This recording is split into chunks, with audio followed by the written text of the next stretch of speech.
Hey everyone, welcome back. Steve and John from Davnerich European Martial Arts School. Today we're going to talk about the shoulder. The shoulder gets talked about in lots of different ways when you're dealing with swords, knives, thrusting weapons, cutting weapons, or even hand-to-hand. Most of us come from a background where we started with unarmed techniques. And with that, we lift up our shoulders, because if John has his shoulder up, he's got a protection for his ear and he's protecting his throat. It's a good technique when you're fighting unarmed. However, that doesn't do a lot of good with a weapon. Now we have a force multiplier. And some of the issues that we see in training that people do. What are some things that you see occur with the shoulder? They roll up towards the ears. So kind of locking up here, and then it kind of lifts everything out of position. Anything else? You see hyperextension? What do you mean? So they push it forward like this, so it leaves the support line. Right. And this is an issue I had a lot. Yeah. I know that one. So now you're doing, that transfers everything into that shoulder because you don't have anything underneath it in that support spot. All right. A third that I've seen is actually they will roll their shoulders back, so they're pushing them behind their hip. Why do you think they do that? General, coming from my personal experience, fear from the other blade. I see two reasons for that. One is that fear. Two is because they're trying to counterbalance the weight of the sword.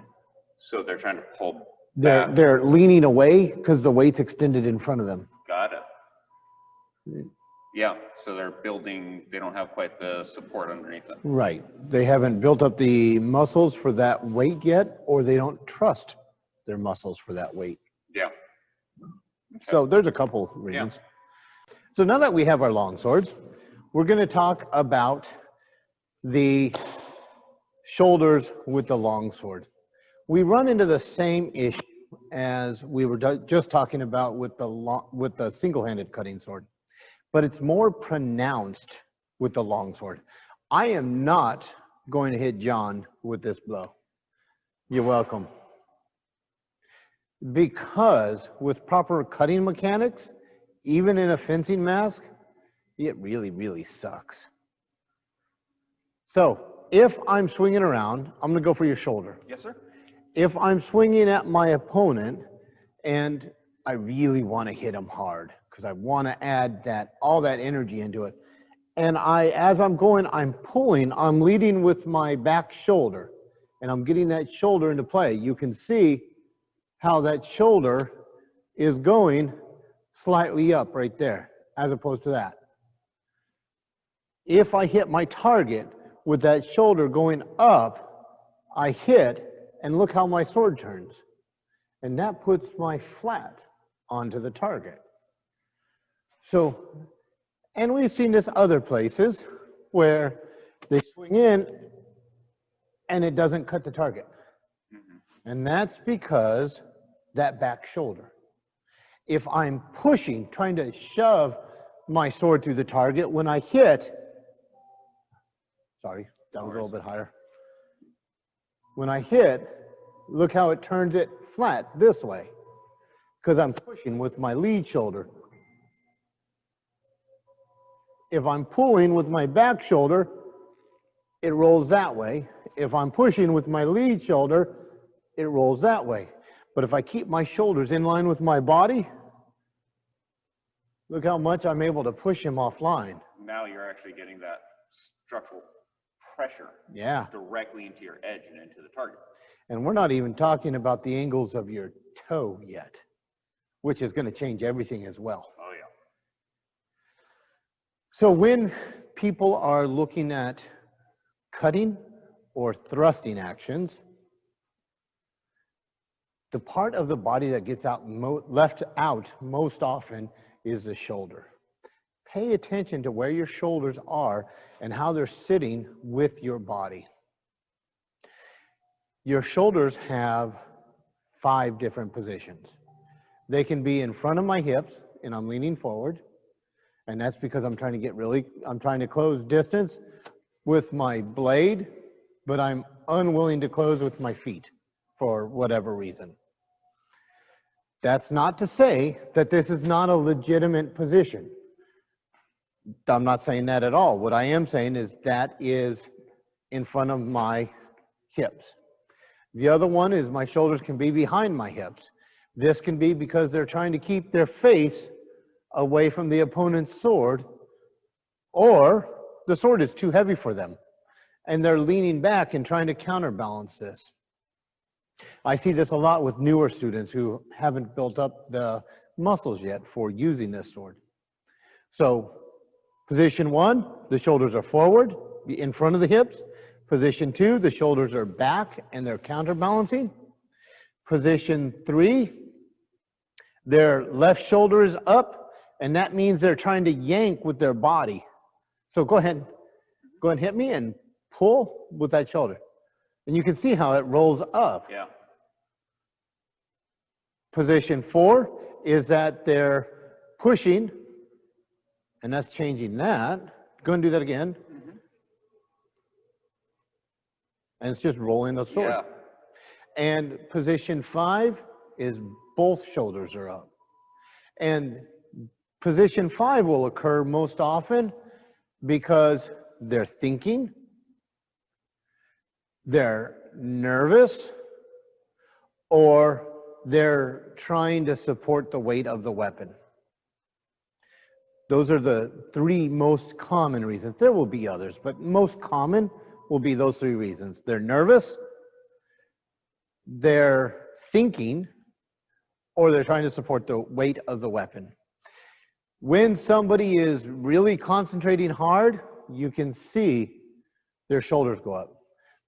There is another reason for the shoulders to go up, and that's just everyday stress, because people are carrying their stress in their shoulders. But that goes right back to they're nervous, Mm-hmm. or they've got they're thinking, and they haven't been able to release that yet. Building that constant tension up and up and up in the body without that release valve. And that tenseness in the shoulders moves into the neck, which affects the head. And remember, wherever the head goes, the body has to follow. So if everything's going up and you're tensing, you've actually just do this. I'm not going to say what I think happens, Mm-hmm. but tense up your shoulders, feel it in your neck, and then your head. Yeah. What are your feet doing? They're locking. I'm grabbing into the ground here With right what? now. With my toes. That They're means his clenching. heels are leaving the ground. Do you feel that? Little bit right now. So yeah. watch this. So you're tense. Watch his shoulders. Yeah. Now, come back. Relax. Shake out your head. Relax your neck. Because even just doing this in an example, it really does affect everything. Yep. So when he's here, now tense up your shoulders and your neck. And while it may not feel like my heels are coming up, I've still left the ground with them. Yeah. And where your head goes, your body has to follow. If your head is going up, so is your center of balance. And with that, we're going to close today. So talking about the shoulders, what did you learn today? Yeah.